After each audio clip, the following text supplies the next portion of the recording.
السلام علیکم ورحمۃ اللہ وبرکاتہ۔ بسم اللہ الرحمن الرحیم، الحمد للہ رب العالمین، والصلاة والسلام علی خاتم الانبیاء والمرسلین وعلی آلہ وصحبہ اجمعین، اما بعد۔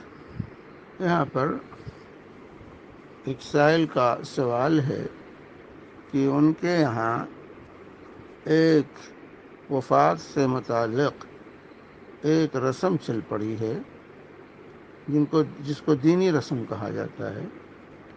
وہ یہ ہے کہ جب کسی مرد یا عورت کا انتقال ہوتا ہے تو اس کے لیے تعزیت کے لیے جو ہے وقت متعین کیا جاتا ہے کہ فلاں تاریخ کو اتنے بجے تعزیت کی مجلس ہوگی، جس کے اندر مغفرت کی دعا کی جائے گی، مغفرت کی دعا کی جائے گی، اور اس میں لوگوں کو دعوت دی جاتی ہے، میسج بھیجا جاتا ہے، اور بعض اعلان بھی میرے پاس ہے کہ اتنے بجے 3:30 بجے یا 4 جو ہے تعزیت کے ٹائم ہے، اور 4 بجے دعا کا ٹائم ہے، اور اس میں تعزیت میں جو ہے کسی کو بلایا جاتا ہے، باقاعدہ اس کی تقریر اور وعظ ہوتی ہے، اور اس کے بعد سب اجتماعی طور سے مغفرت کی دعا کرتے ہیں میت کے لیے۔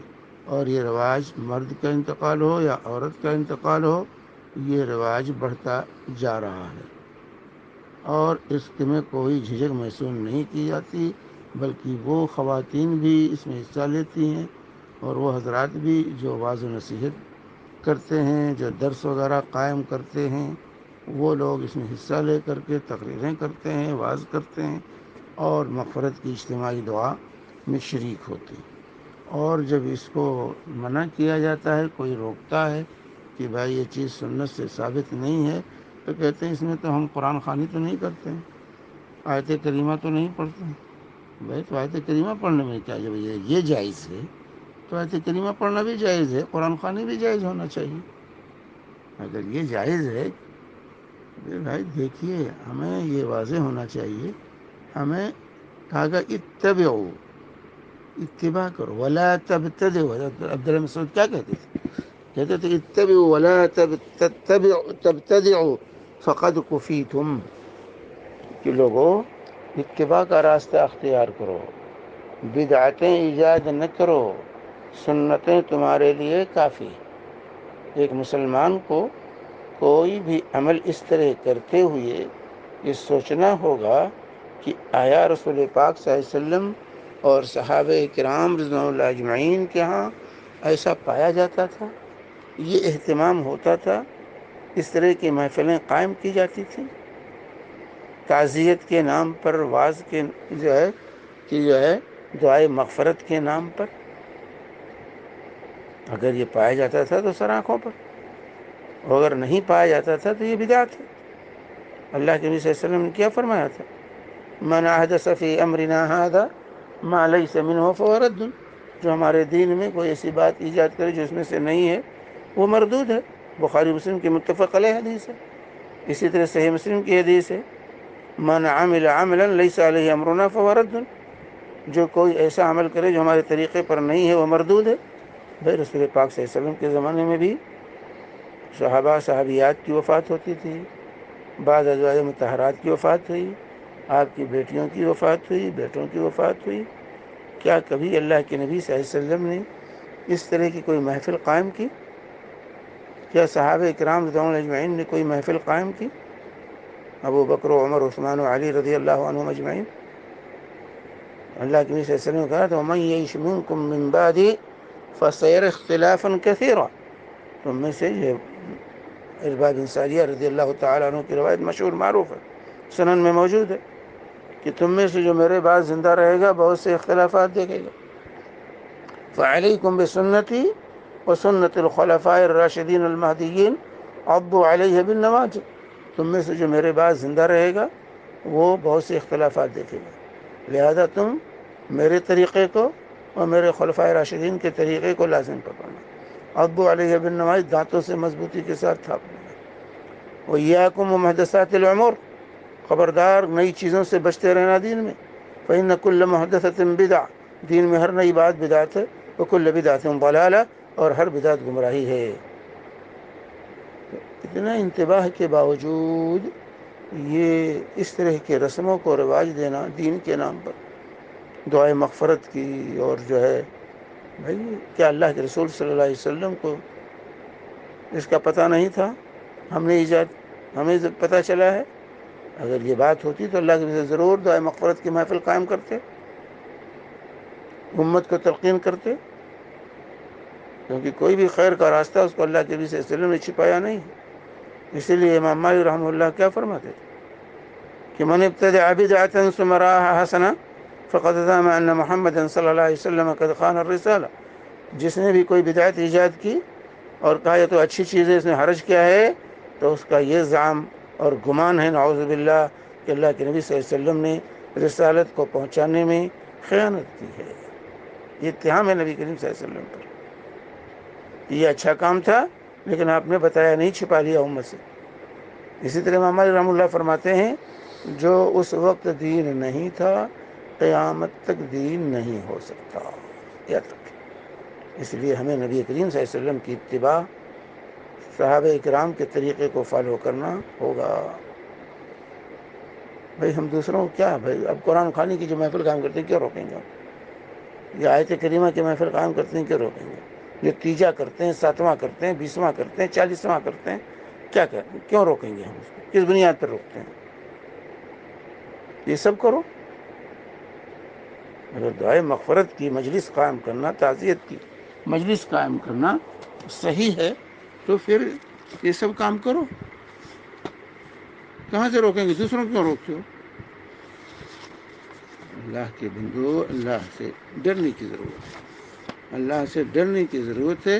یہ تمام چیزیں بدعات اور خرافات ہیں. بدعت ہے، اس کے بدعت ہونے میں کوئی شک نہیں. نہ تو رسول پاک صلی اللہ علیہ وسلم نے کیا، نہ صحابہ نے کیا، نہ ائمہ نے کیا، نہ تابعین و تبع تابعین قرون اولیٰ کے مسلمانوں نے کیا. یہ آج کی ایجاد ہے. یہ واضح ہونا چاہیے بدعت ہے، اور کل بدعت ضلالہ، اور ہر بدعت گمراہی ہے. وکل ضلالۃ فی النار، اور ہر گمراہی کا ٹھکانہ جہنم. اس لیے اس سے اجتناب ضروری ہے. تعزیت کے نام پر اکٹھا ہونا، جمگھٹا لگانا، یہ نوحہ خوانی جس سے اللہ کے نبی صلی اللہ علیہ وسلم نے منع فرمایا. تعزیت کے لیے ایک کسی خاص جگہ پر اکٹھا ہونا، خاص وقت پر اکٹھا ہونا، یہ جو ہے بدعت ہے. یہ بدعت ہے. چنانچہ اس سلسلے میں حضرت جریر بن عبداللہ البجلی رضی اللہ تعالی عنہ کی روایت ہے: كنا نعد الاجتماع على اهل الميت وصنيعة الطعام بعد دفنه من النياحة.